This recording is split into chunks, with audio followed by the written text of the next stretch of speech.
Finally tonight, with just 11 days of winter to go, the snow is finally in retreat. That dark red in the northeast shows where at least 2 inches of snow has melted in just the past day. As people start venturing out, they're being greeted by a sound they haven't heard for months, the singing of birds. Dhaler now on how America's thrushes and waxwings and warblers make it through the winter.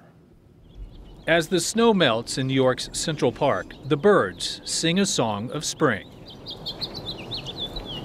Robert DeCandido, known as Birding Bob, has a PhD in evolutionary ecology. Is this kind of cold, harsh winter more difficult for birds?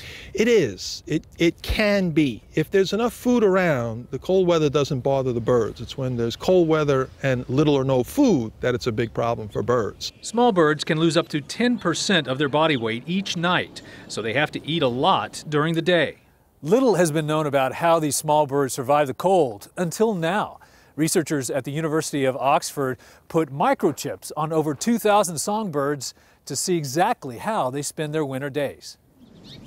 What they found was every morning birds leave their nests and scout out food sources, but they don't immediately eat. Instead, they fast, staying light and nimble enough to avoid being someone else's lunch.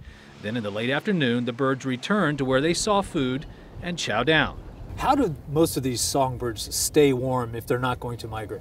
Well, you can shiver, you can burn fat. The birds will do that as well, but they also have down coats. You know how we have down coats that are stuffed with feathers? They have their own down coats. And as for their singing, you weren't mistaken. Songbirds do go quiet in winter, saving their energy until these warmer days, when their thoughts turn from survival to love. Don Dhaler, CBS News, New York.